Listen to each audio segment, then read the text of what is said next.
Dale, can you tell us a little about your airplane? That's like asking my wife to talk about her grandkids. Of course. When I was 14 years of age, I fell in love with the SPAD. As a kid reading the World War I Air Trails magazines, and the star of the show was always a SPAD. And so one day I got a 3-view drawing with a SPAD, and I wrote it down, and I transferred it to some butcher paper, about 3/4 scale. And of course, that was before the days of some really good engines, and I was kind of a flathead nut, so the old flathead Ford was going to power that airplane. It was totally not doable. 1961, my dad and I were at the National Trade Exhibition in Toronto, and they showed the Buick 215 cubic inch. Bare block weighed 215 and 1 pound per cubic inch. I said, Dad, there's the engine for my SPAD. My dad was a good daddy. He had lots of other kids, so he just, He never shot my idea down, but that stayed with me. So it wasn't until after I was a bush pilot in Africa, flew out there for a while, came home, had nothing to fly, I decided, I want to build that airplane. So then I started to design the airplane, work on it for 6 months, did a preliminary drawing. We've been at it for 40 years. 40 years to get it built. Yeah, there's material on here that's certifiable 40 years of age. It's that was past shelf life, you know. So anyway, it's powered by, it started off with a 215 Buick engine, which was a great idea. But then years, like I say, all those years of collecting data on experimental airplanes that had a 215 engine in it. And it turned out the 215 was a compromised engine. It was bad from the factory. GM took the design and screwed it up by altering production technique on it, and ended up probably half a million rejects. The other half should have been rejected because cylinder wall, you had what they call core shift. So so I had an engine. It was on the airplane as I was building it. A friend of mine came along and says, "Why don't you put a rover in it?" He told me how much better a rover was. And I didn't believe him. Finally, one day, just to shut him up, I went down to the local U-Picket, saw a rover engine there, bought it, took it home, and then I took off probably 100 pounds of steel adapters, junk. Wow. And when I got down, the engine, I reduced it to a bare block, and looked just like a Buick. Talking to some of my friends who are hot rod enthusiasts, and choice of the Buick versus the Rover, they said Rover, hands down. Because when Rover bought the engine from Buick, they Rolls-Royced it and made a decent engine out of it. So I have a decent engine here. I can trust my life to it. And overhauled it, installed a crowd cam in it. Probably shouldn't advertise that, but anyway. It started off 3/4 scale. I had a cheap calculator back when calculators were not cheap, and it would keep messing up my numbers. 0.75, you know. Sometimes I get a 0.7, sometimes I get a 0.5. So finally I just said, forget that, 0.8. Every answer was the right answer. That's how it became 80%. Very good. And it's got a 2-to-1 gearbox on it, planetary gear setup, and runs right off the end of the crankshaft, so it puts my thrust drive exactly where it needs to be for a scaled down SPAD. And we're going to take a look at this engine. It's aluminum. Look at that. That's a Rover engine. Rover, yep. Interesting. So not quite the instrument panel you'd have on the original Eddie Rickenbacker SPAD, but I wanted for modern, for current navigation today, they're all, I could never picture this airplane with a glass panel. So I like steam gauges. I like old sports cars. I like old stuff. Guilty. That's why all my friends are old. Here's my handy dandy master switch. And my instruments, G meter, all the rest. The most important gauge on this airplane right here, you can't see it. It's a water pressure gauge. When you have a liquid cooled system, if you develop a leak, you won't know it till all of a sudden the oil gets hot and the water is steaming, and by that time it's too late. If you have a coolant pressure gauge on it. When the pressure goes down, you know you have a leak in the system, and it gives you sufficient time to get down before you wreck everything. Very good. And I see this is the fuel. Yeah, the fuel. Fuel down to the main belly tank. Belly tank pumps to the upper tank. Upper tank gravity feeds down to the engine. Of course, on the engine, I have an electric fuel pump there. So there are two fuel pumps: a fuel transfer pump from the belly tank to the top tank. This way, if the fuel pump ever quits, I still have 20 minutes worth of gas In a header tank. in the header tank. Very good. Well, she's pretty. She's just beautiful. Did you all do all the woodwork? I did all the woodwork. Yeah, And you did a great job. I designed everything on it. Oh, by the way, you see what I have here? It looks like a muffler. What is it? It's a cherry bomb. Every hot rod, the old hot rod cherry every bomb. hot rod cherry bomb. So I had to put a hot rod cherry bomb on it. And I'm guessing the first time that I come over the airport at terminal velocity speed and then pull back on the throttle, like a Jake brake. Yeah. And then what is all this back here? Can you explain that to me? That's graffiti that would be period correct for 1918, 17, 1918, SPAD 13, and for the American squadrons. The tricolor is red, white, and blue. French would be red, blue, white, and red. Oh. The 13 stands, the S here, SPAD 13, 001 serial number, 220 horse.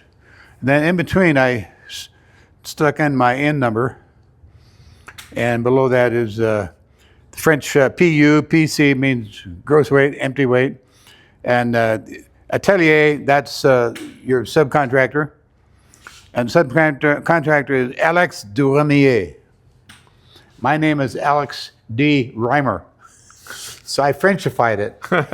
I like it. Elevator a little on the heavy side because I have interconnect springs for the trim tab. My ailerons, instead of being the like traditional up, down, same distance, I have what you call differential ailerons. The up aileron goes up further than the down aileron.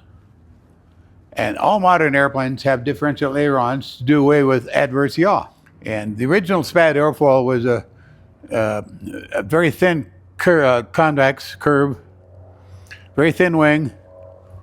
And so I have a traditional airfoil here. It's a 4409 like a Ranga Champ has, except it's thin. It's 9% thickness. And in fact, Steve Whitman counseled me on what airfoil to use on my airplane. And he said, just about any airfoil we use, just make sure you blunt your leading edge. So if you come to the front of the airplane, you'll notice that my leading edge is not sharp like your leading edge, on the wingtip. It's an 1.25 inch hanger dowel, split down the middle, and the airfoil modified to accommodate it. Well, Anyway. Steve Whitman, can we tell the people who Steve Whitman is? Steve Whitman is, he was America's air race genius. He built his own airplanes. He designed them simple, and then he added lightness. Whitman, like the Whitman tailwind. Before that, in the early days of air racing, right after the war, he was one of the people responsible for getting the midget racer class going with the 85 horse engine.